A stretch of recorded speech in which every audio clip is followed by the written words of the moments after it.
परमेश्वर के वचन की ओर लगाएंगे।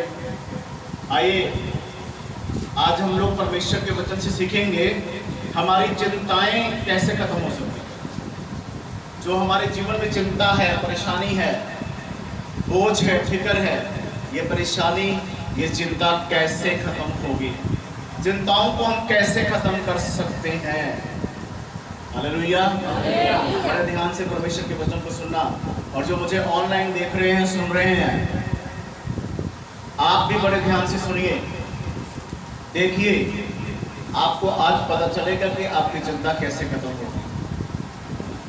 कई बार हम लोग सोचते हैं कि हम प्रार्थना करते हैं तो हमारी चिंता खत्म हो जाएगी। कई बार हम सोचते हैं कि हम लोग प्रभु के भवन में आते हैं तो हमारी चिंता खत्म हो जाएगी। आज एक ऐसी बात आपको बताने जा रहा हूं मैं, जिससे आपको सचमुच पता चलेगा कि वाकई आपकी चिंता जो है वो कैसे खत्म हो सकती है। आप लोग खुद जानते हैं इन तमाम बातों के बारे में, क्योंकि परमेश्वर का वचन जब आप लोग सुनते हैं, पढ़ते हैं, तो आपको पता चलता है चिंता बहुत से लोगों को रहती है, परेशानी बहुत से लोगों को रहती है, लेकिन आपकी परेशानी, आपकी चिंता कैसे खत्म हो सकती है उसके बारे में मैं बताऊंगा। जैसे कि मैंने बोला कि लोग कहते हैं प्रार्थना करने से चिंता खत्म हो जाती है, भवन में आने से चिंता खत्म हो जाती है ना। प्रार्थना करना अच्छी बात है, भवन में आना भी बहुत अच्छी बात है, लेकिन चिंता कैसे खत्म होगी इसके बारे में विशेष रूप से आपको मैं कुछ बातों को बताना चाहूंगा। जो इन बातों को समझ जाएगा उसकी चिंता उसके जीवन में नहीं रहेगी। जिनके बारे में आप सोचते रहते हो, चिंताएं कई प्रकार की होती हैं। किसी को अपने काम की चिंता है, किसी को अपने परिवार को लेकर चिंता है, किसी के घर में लड़ाई झगड़े को लेकर चिंता है, किसी कोई बीमार है उसको बीमारी को लेकर चिंता है। तो चिंताएं जो हैं कई प्रकार की हैं, खत्म कैसे होंगे ये आप ध्यान से सुन लें, और अगर इसको समझ जाते हो तो फिर 101% आपके जीवन से चिंता हमेशा के लिए चली जाएगी, अगर आप समझ जाते हो तो। आइए मेरे साथ में पढ़कर, पहले तो हम पढ़ेंगे पहला पत्रस का 5 अध्याय और 7 वचन पढ़ के देखते हैं, जहां पर चिंता का एक शब्द आता है। पहले हम इसको पढ़कर देखें, उसके बाद में फिर हम लोग आगे चलेंगे। पढ़िए पहला पत्रस 5 अध्याय उसका 7 वचन पढ़कर देखिए क्या लिखा है वहां पर। अपनी सारी चिंता उसी पर डाल दो। पहली बात, अपनी सारी चिंता परमेश्वर पर डाल दो। अपनी सारी चिंता उसी पर, मतलब परमेश्वर पर डाल दो, क्योंकि उसको तुम्हारा ध्यान है। बस उसको तुम्हारा क्या है? ध्यान है। अब हम लोग इसी बात को समझेंगे। लिखा है कि अपनी सारी चिंता परमेश्वर पर डाल दो, क्योंकि उसको तुम्हारा क्या है? ध्यान है। ध्यान से सुनिए, ये बात समझ आ गई सबको? अच्छा, ये जो वचन है वो छोटे बच्चों को भी याद है, बड़े बड़े जो भाई बहन है उनको भी याद है, हमारे बुजुर्गों को भी याद रहता है, क्योंकि ये जो वचन है बहुत मशहूर है, बड़ा फेमस है ये वचन। अपनी सारी चिंता उसी पर डाल दो। किसी को भी देखो वही बात कहता है, कोई बात नहीं, चिंता करने की क्या, जो प्रभु के वचन में लिखा है सारी चिंता उसी पर डाल दो। हाँ, बिल्कुल सच है कि उसी पर डालना चाहिए, लेकिन प्रियजनों, आप परमेश्वर पर चिंता डालते हैं फिर भी तो आपकी चिंता नहीं खत्म होती। आप परमेश्वर पे चिंता डाल देते हैं लेकिन फिर भी आपकी चिंता खत्म नहीं होती है। उसका कारण क्या है? कारण क्या है क्यों नहीं खत्म होती? हम लोग क्या करते हैं, परमेश्वर के वचन को, जो हमारे काम का वचन है, जो हमारे मतलब का वचन होता है, उसको बड़ी जल्दी हम लोग क्या करते हैं, अपने दिमाग में रख लेते हैं कि भाई ये वचन तो बड़े काम का भी लिखा है, सारी चिंता उसी पर डाल दो और परमेश्वर के ऊपर हम चिंता डाल देंगे, बस, है ना? बस इतना ही समझ आता है। लेकिन प्रियजनों, ये 7 वचन आपको ये वचन अपने जीवन में पूरा करवाने से पहले, या इस वचन को अपने जीवन में चाहते हो कि पूरा हो, तो उससे पहले आपको 6 वचन समझना पड़ेगा। हालेलुया। यहीं पर पहला पत्रस जब हम 5 का 6 वचन पढ़ते हैं तो आपको समझ आएगा भी कैसे ये वचन पूरा होगा जो 7 हम पढ़ रहे हैं। पढ़िए जरा, क्या लिखा 6 में? इसलिए परमेश्वर के बलवंत हाथ के नीचे। इसलिए 7 से पहले 6 वचन समझना है आपको। इसलिए परमेश्वर के बलवंत हाथ के नीचे दीनता से रहो। दीनता से रहो। इसलिए परमेश्वर के बलवंत हाथ के नीचे क्या रहें? दीनता से रहें। किसके हाथ के नीचे? सब बोलेंगे किसके हाथ के नीचे? एक बार जरा दिखा दीजिए सबको, है ना। आप लोग परमेश्वर के बेटे बेटियां हैं, है ना। किसके नीचे रहना हमें? सब बोलेंगे किसके नीचे? बोलिए हमें, बोलिए हमें परमेश्वर के बलवंत हाथ के नीचे दीनता से रहना। अब समस्या क्या है? समस्या ये है कि हर व्यक्ति ये कहता है कि प्रभु मैंने अपनी सारी चिंता तुझ पर डाल दी है, लेकिन परमेश्वर कहता है कि अपनी चिंता डालने से पहले तुम मेरे बलवंत हाथ के नीचे दीनता से आ जा। हालेलुया। परमेश्वर क्या कहते हैं? वे अगर तू चाहता है कि तेरी चिंता खत्म हो तो पहले तू मेरे बलवंत हाथ के नीचे दीनता से आ जा, तो क्या होगा? पढ़िए। दीनता से रहो जिससे मैं तुम्हें उचित समय पर बढ़ाए। तब मैं तुमको उचित समय पे बढ़ाऊंगा, आशीष दूंगा और तुम्हारे जीवन की तरक्की होगी। हालेलुया।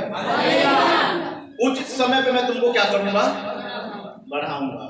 अच्छा, हम 6 वचन को तो भूल जाते हैं मसीह भाई बहनों। 6 वचन को क्या कर जाते हैं? हम लोग भूल जाते हैं। 6 वचन को भूल जाते हैं और 7 वचन को याद रखते हैं।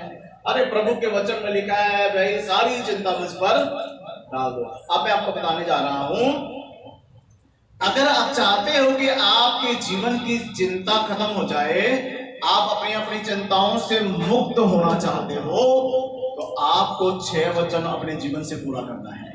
और क्या करना है? परमेश्वर के बलवंत हाथ के नीचे बड़ी हलीमी के साथ, बड़े दीनता के साथ आपको आना है, पश्चाताप करते हुए कि प्रभु मैं पापी हूँ, मैं गुनाहगार हूँ, मैं अपने पाप और गुनाह को छोड़ता हूँ और अपने आप को तेरे हाथों में दे देता हूँ। प्रभु अब जब तुम परमेश्वर के हाथ में आ जाओगे ना, फिर तुम्हारी मर्जी नहीं चलेगी। जब तुमने अपने आप को दीन कर दिया, परमेश्वर के हाथ में दे दिया, तो आपकी मर्जी तो नहीं चलेगी ना। मान लीजिए एक उदाहरण दे रहा हूं, गाड़ी कितनी भी बड़ी हो, किसी के पास ट्रक है, किसी के पास इनोवा गाड़ी है, बोलेरो गाड़ी है ना, बड़ी बड़ी गाड़ियां होती है ना। जब ड्राइवर सीट के ऊपर बैठ जाता है गाड़ी चलाने के लिए, जब वो चलाता है ना, तो गाड़ी अपनी मनमानी नहीं करती। जिधर वो चाहेगा ना, जो चला रहा है वो उसको जिधर मर्जी मोड़ सकता है या नहीं। मान लो गाड़ी चलाते चलाते कहीं खड्डा आया और नुकसान होने का है, पहले क्या करते हैं? उसको कंट्रोल कर लेते हैं। चलाने वाला क्या करता है? गाड़ी चलाने वाला क्या करता है? उसको रोक लेता है। या आप बाइक चला रहे हैं, एक्टिवा चला रहे हैं, तो क्या करते हैं? जब रास्ता खराब है तो क्या करते हो? उनसे कंट्रोल करते हो, रोकते हो, क्योंकि उसको चला रहे हो। आपकी जिंदगी को जो चलाने वाला परमेश्वर है, जब आप अपने आप को दीनता के साथ उसके हाथ में दे देते हो, फिर परमेश्वर आपको चलाता है, हर नुकसान से वो बचाता है। हालेलुया। बस यही समझना है। आपकी चिंता कैसे खत्म होगी? आपकी चिंता तब खत्म होगी जब तुम परमेश्वर के बलवंत हाथ के नीचे अपने आप को दे दोगे। तो परमेश्वर कहता है 7 वचन के बारे में, परमेश्वर कहता है मेरी बेटी मेरा बेटा, अब तुझे किसी भी बात की चिंता करने की जरूरत नहीं, क्योंकि अब तुम मेरे हाथ में है, मेरे हाथ के बलवंत हाथ के नीचे है।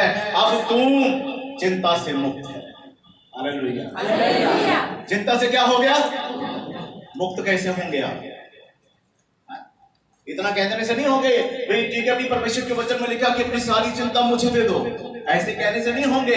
आपको अपने आप को बड़े हलीमी के साथ, पवित्रताई के साथ, दीन होते हुए अपने आप को परमेश्वर के हाथ में सौंपना पड़ेगा, अर्पण करना पड़ेगा कि प्रभु मैं अपने आप को तेरे हाथ में दे दिया, मेरा जीवन प्रभु तेरा है, तू जैसे चाहे वैसे मुझे चला। बोले हालेलुया। तभी चिंता से मुक्त होंगे ना। हम तो सीधा मुद्दे पे आ जाते हैं, प्रभु तेरे वचन में लिखा। कई लोग नाराज होकर बैठ जाते हैं, अब प्रभु के वचन में लिखा कि सारी चिंता प्रभु को दे दो, और मैंने दिया, मेरी तो चिंता खत्म नहीं हुई। नहीं होगी खत्म, नहीं होगी ऐसे खत्म। आपको 6 वचन पूरा करना पड़ेगा।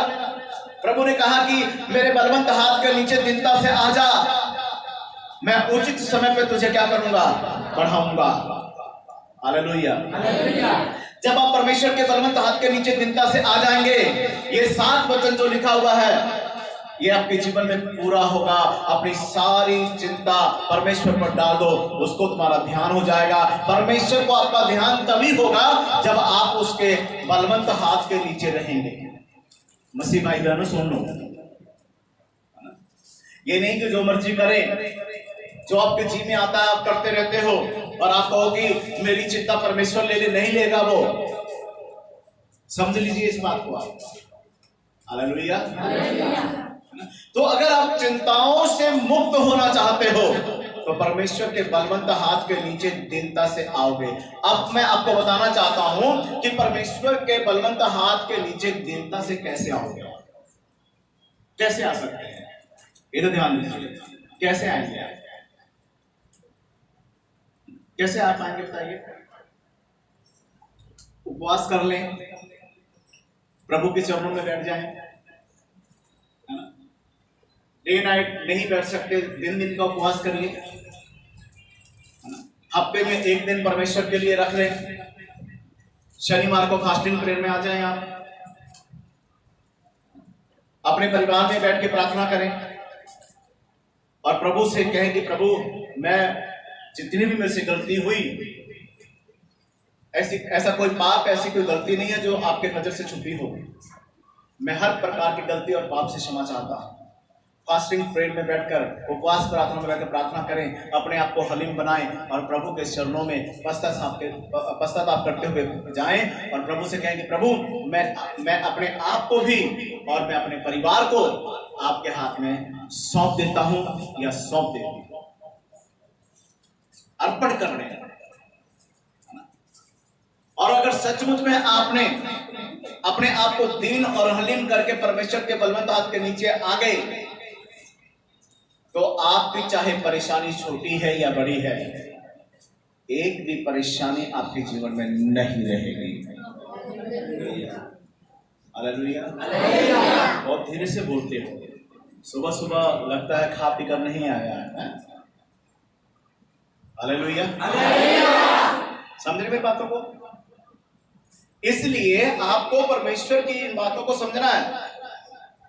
ये मत कहें, कई लोग टूट जाते हैं ना जब ये वचन पूरा नहीं होता। हमने परमेश्वर के सामने प्रार्थना भी की, हमने परमेश्वर से कहा कि प्रभु मेरी चिंता ले, मेरी तो चिंता कोई नहीं खत्म हुई।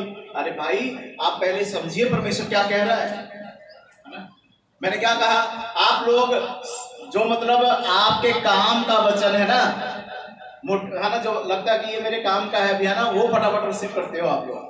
उससे आगे पीछे भी देख लो क्या लिखा है, वो भी करना पड़ेगा आपको। हालेलुया। समझे मेरी बातों को? अगर आप चाहते हो इस तरीके, फिर देखो आपके परिवार में कैसी आशीष आएगी। आप देखिए, एक बार परमेश्वर के बलवंत हाथ के नीचे आकर देखो। आप कहते हो मुश्किलें नहीं जा रही हैं, मुश्किल भी जाएगी और आपके जीवन में खुशहाली आ जाएगी। आपका चेहरा खिल जाएगा, आपका परिवार का चेहरा जो है खिला हुआ नजर आएगा। क्यों? क्योंकि आप परमेश्वर के बलवंत हाथ के नीचे आ गए। अब जिसको भी देखो वही एक ही बात कहता है, परेशानी है जी, बहुत परेशानी है जी, बहुत परेशानी है, बड़ा समस्या है जी। अरे हमारा परमेश्वर तो वो परमेश्वर है जो काल होने पर भी, पूरे देश भर में काल पड़ा हो तब भी हमारा परमेश्वर हमें अच्छी रोटी खिलाता है। हालेलुया।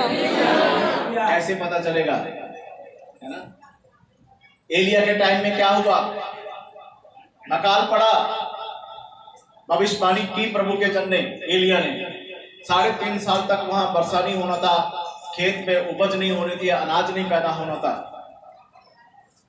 जब काल पड़ा, एक प्रभु की बेटी, प्रभु का भय मानने वाली, उसके पास एक मुट्ठी आटा है, बस उसी को वो गूंद कर खाकर और सोच रही है कि मैं खाऊंगी, मैं बेटे को खिलाऊंगी और उसके बाद मैं मर जाऊंगी।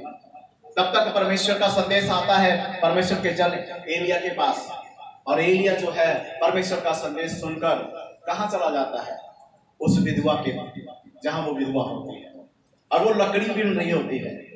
उसको जाके कहता है, क्या कहता है कि मेरे लिए एक टुकड़ा रोटी लेकर आ। अच्छा, उसने जैसे पंजाबी से कहते हैं ना, मत्थे की तिरुड़ियां नहीं पाई उन्हें, कुछ सोचा नहीं, मत्था अपना ऐसा करके सुपराया नहीं, उसने खुशी के साथ गई, जाकर उसने वो रोटी का एक टुकड़ा ले आकर जब खिलाया, और प्रभु के जन ने परमेश्वर से प्रार्थना की। लिखा है बाइबल में कि परमेश्वर के जन ने कहा कि तेरे पास क्या? कहते मेरे पास एक कुप्पी तेल है। कहते लेकर आओ, और कहते जितने बड़े बर्तन है सब उठा ले आओ, और 7 वालों का भी उठा ले आओ।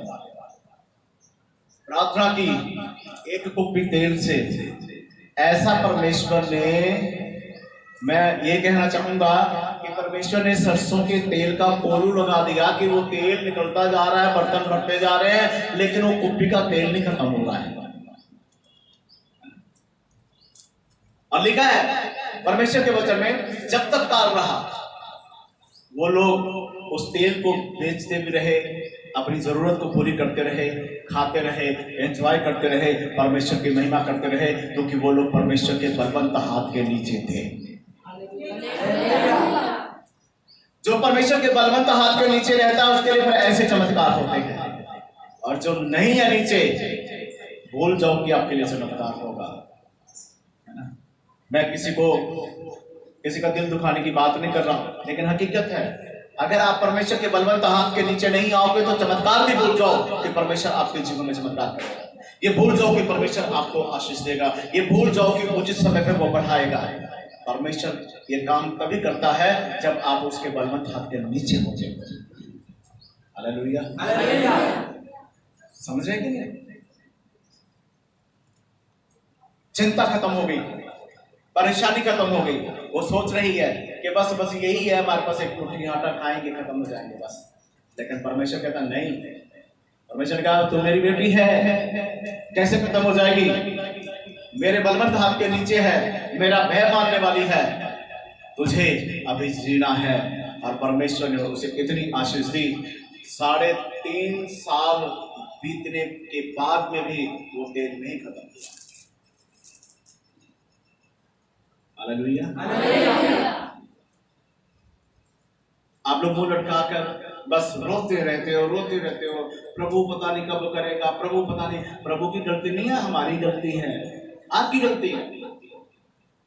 आप समझते नहीं हो, आप वचन को, परमेश्वर के वचन को अपने जीवन में ले नहीं रहे हो, जैसा प्रभु चाहता वैसा कर नहीं रहे हो, और फिर कहते हो कि हमारी मुश्किलें नहीं जा रही।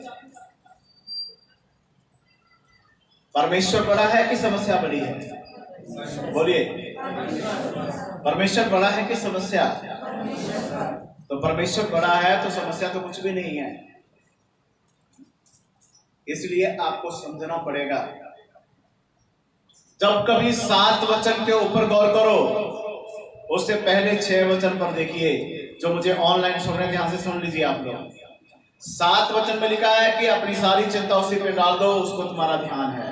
हाँ, सचमुच परमेश्वर को हमारा ध्यान है। पर प्रभु कहता है जो 6 वचन मेरे लिए अपने जीवन में पूरा करता है, उसी के ऊपर मेरा ध्यान है।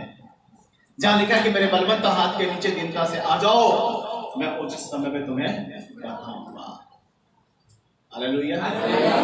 और दीनता से आने के लिए आपको फास्टिंग पीरियड में चले जाना चाहिए। अपने परिवार में बैठ जाइए उपवास प्रार्थना में, है ना। हफ्ते में 1 दिन कर लें, 2 दिन कर लें, अगर आपके पास टाइम है तो 3 दिन भी कर लें, नहीं तो 1 दिन तो जरूर करें और बैठिए, फिर देखिए परमेश्वर आपके जीवन में क्या करता है। हालेलुया। ये जरूरी है।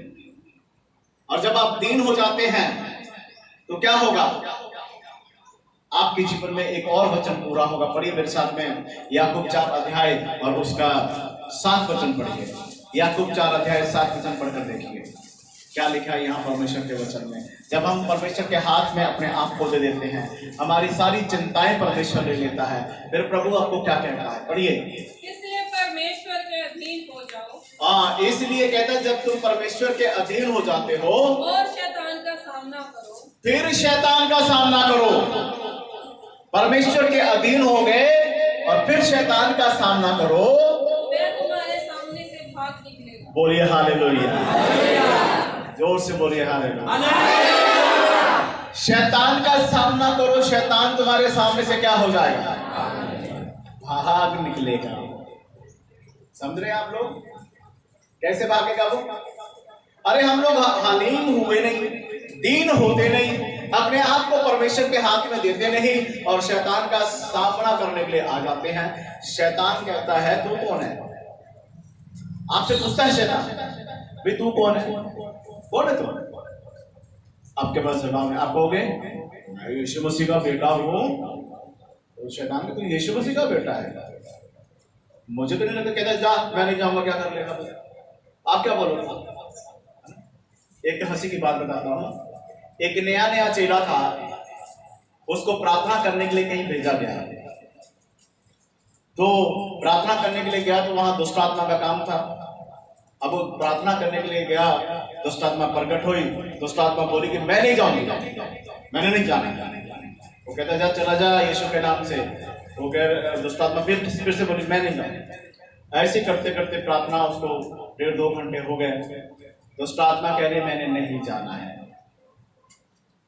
आखिर में क्या कह रहा है वो, पूछ रहा भी तू नहीं जाएगा? कहते नहीं। दुष्ट आत्मा बोले मैंने नहीं जाना, नहीं जाएगा, नहीं जाऊंगा। दुष्ट आत्मा बोले नहीं जाओगे, ठीक है फिर मैं चला जाऊंगा। वो कहता नहीं कोई बात नहीं, अपने आप ठीक हो जाएगा। दुष्ट आत्मा बाइबल में लिखा है, याकूब की किताब में ही जब आप पढ़ेंगे 2 अध्याय जब उसका 19 वचन से पढ़ेंगे, वहां आपको मिलेगा कि दुष्ट आत्मा भी विश्वास करती हैं कि एक ही परमेश्वर है और वो उससे डरती और कांपती हैं। समझे? दुष्ट आत्मा भी ये विश्वास करती है कि एक ही परमेश्वर है और वो उससे डरती और कांपती हैं। देखो, दुष्ट आत्मा को भी विश्वास है कि एक ही परमेश्वर है और वो उससे डरती और कांपती है।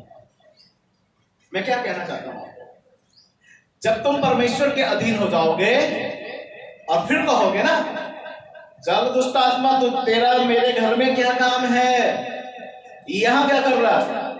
वो दुष्ट आत्मा चाहे 10 साल से है, 20 साल से है, 2 दिन से है, 4 दिन से, 6 महीने से है, उसकी औकात नहीं कि आपके घर में रुके, उसकी औकात नहीं कि आपको तंग करे।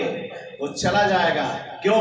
क्योंकि तुम परमेश्वर के बलवंत हाथ के नीचे दीनता से आ गए और तुम दीन होकर जब परमेश्वर के नाम से शैतान का सामना करते हो, शैतान तुम्हारे सामने से बाइबल में लिखा भाग जाएगा।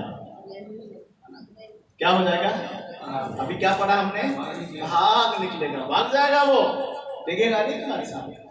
अब क्या हो रहा है? अब हम कहते रहते हैं, वो जाता ही नहीं है,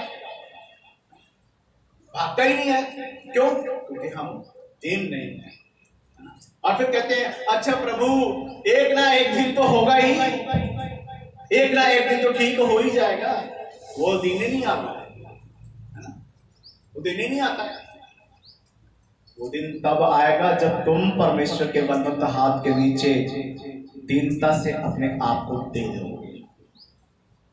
तब देखो कैसे आपकी समस्या जाती है, तब देखो कैसे आपके प्रॉब्लम खत्म होते हैं। थोड़ी सी आपको मेहनत करनी पड़ेगी, थोड़ा सा आपको प्रार्थना करना पड़ेगा, आपको परमेश्वर में मजबूती के साथ चलना पड़ेगा, परमेश्वर के वचन को अपने जीवन से पूरा करना पड़ेगा, फिर जाकर आप इन समस्याओं से बाहर निकल जाएंगे। हालेलुया। समस्या मैंने बताया कई प्रकार की है, वो सारी समस्याएं आपके जीवन से चली जाएंगी, आपके जीवन में परमेश्वर की आशीष आएगी। और क्या परमेश्वर ने कहा, उचित समय पे मैं तुमको क्या करता रहूंगा, बढ़ाऊंगा। एक ही बार परमेश्वर नहीं बढ़ाता है, परमेश्वर हमें बार बार बढ़ाता ही रहता है। समय समय पे परमेश्वर हमें बढ़ाता रहेगा। क्यों ऐसा कहा परमेश्वर ने? इसलिए जैसे जैसे तुम ठीक होते जाओगे, जैसे जैसे तुम परमेश्वर के नजदीक होते जाओगे, यही क्या लिखा, आगे पढ़िए जरा। इसलिए परमेश्वर के अधीन हो जाओ और शैतान का सामना करो, तो वह तुम्हारे पास से भाग निकलेगा। परमेश्वर के निकट आओ, तो वह भी तुम्हारे निकट आएगा। जब तुम परमेश्वर के नजदीक आओगे तो प्रभु भी तुम्हारे नजदीक आ जाएंगे ना। तो नजदीक आने का तरीका क्या है? परमेश्वर के बलवंत हाथ के नीचे दीनता से आना। जब तुम परमेश्वर के बलवंत हाथ के नीचे दीन हो जाओगे तो फिर अपने आप ही परमेश्वर के नजदीक आना शुरू हो जाओगे। दीनता का मतलब समझ आ रहा है सबको? सब समझ रहे हैं दीन क्या होता है? हाँ जी, बहनें नहीं बोल रही हैं पीछे बैठी। दीन होना समझ रहे हो? क्या होता है दीन होना? मतलब खूब लड़ाई झगड़ा करो, चुगली निंदा करो, उल्टा पुल्टा बोलो, है गाली गलौज करो, ये सब नहीं है। दीन होने का मतलब होता है भाई हमें कोई कुछ कहता है तो उसको बर्दाश्त कर लो, कोई बात नहीं, सुन लो, ये होता है। ये नहीं कि मतलब अब आप कईयों को मैंने देखा है, सुना, क्या कहते हैं, कोई छोटी सी बात हो क्या करते हैं वो, एक का सामने वाला ना वो एक ही बोलता है, आप 10 बोलते हैं। हम कहते हैं कि भाई हम भी तेरे से काम है, ऐसा नहीं है, ठीक है। दीन का मतलब ये नहीं है कि आप जो मर्जी करें। दीन होने का मतलब है आपके जीवन में ना तो गाली हो, ना गुस्सा हो, ना क्रोध हो, ना किसी को देख के सड़ना जलना, ना किसी के बारे में कोई गलत बात करनी है। अगर कोई आपको कह दे तो दीन आदमी क्या करता है? हाँ जी, बर्दाश्त करता है ना, सह लेता है ना। तो ये है दीन होना। समझ रहे हैं आप लोग? ऐसे कर पाओगे? अगर ऐसा कर लेते हो तो फिर आप सभी चिंताओं से मुक्त हो जाओगे। हालेलुया, ठीक है, सभी चिंताओं से मुक्त हो जाओगे। इसलिए सह लो और प्रभु के वचन को समझो। फिर ये जो देखो, दुष्ट आत्मा की औकात नहीं है, किसी भी शैतान की शक्ति की औकात नहीं कि आपको छुए, आपको तंग करे, आपको परेशान करे, है ना। उसकी औकात तब हो जाती है जब आप गलतियां करते हो, है ना, तब आकर वो आपको परेशान करना शुरू कर देती है। इसलिए प्रभु के वचन को समझिए, दीन हो जाए, हलीम हो जाए और परमेश्वर की महिमा करें और वही काम करें जो परमेश्वर को अच्छा लगता है। सबको समझ आ रहा है? सब समझ लिए क्या करना है? अपने जीवन से चिंता खत्म करने के लिए क्या करना पड़ेगा आपको? हाँ जी, थोड़ी ऊंची आवाज से बोलो।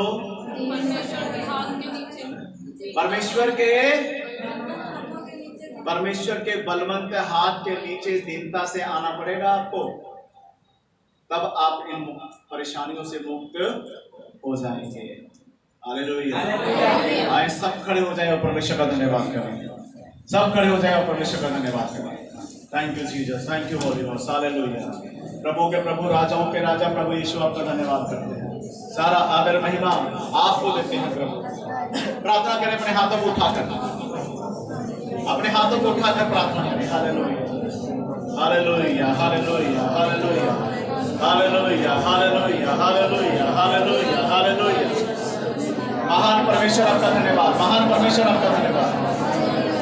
Thank you Jesus, thank you Jesus, thank you Jesus. Hallelujah, hallelujah, hallelujah, hallelujah, hallelujah, hallelujah. यीशु प्रभु आपका धन्यवाद, धन्यवाद, धन्यवाद, धन्यवाद, धन्यवाद। परमेश्वर के बलवंत हाथ के नीचे दीनता से आने के लिए प्रभु को धन्यवाद।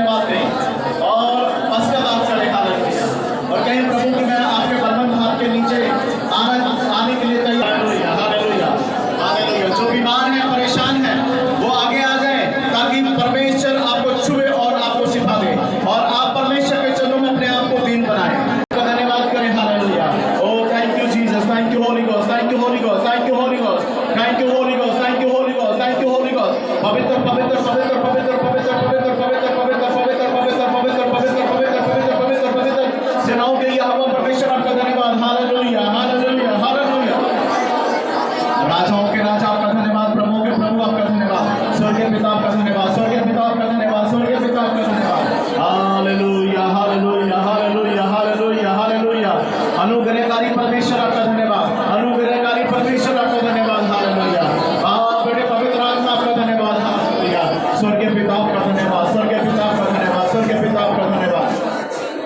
महान परमेश्वर आपका धन्यवाद, महान परमेश्वर आपका धन्यवाद।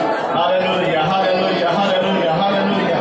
धन्यवाद धन्यवाद धन्यवाद धन्यवाद धन्यवाद। Hallelujah hallelujah hallelujah hallelujah. मेरी चला दे यीशु रूही मेरी चला दे, यीशु रूही मेरी चला दे, यीशु रूही मेरी चला दे, यीशु रूही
अपने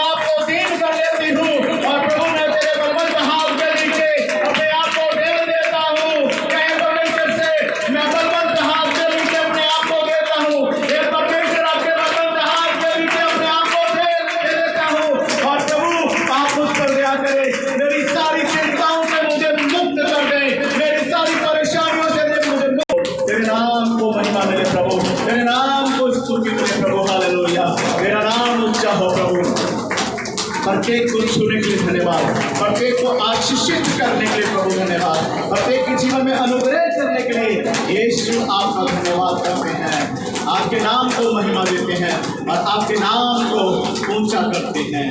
अनुग्रहकारी परमेश्वर आपका धन्यवाद हो।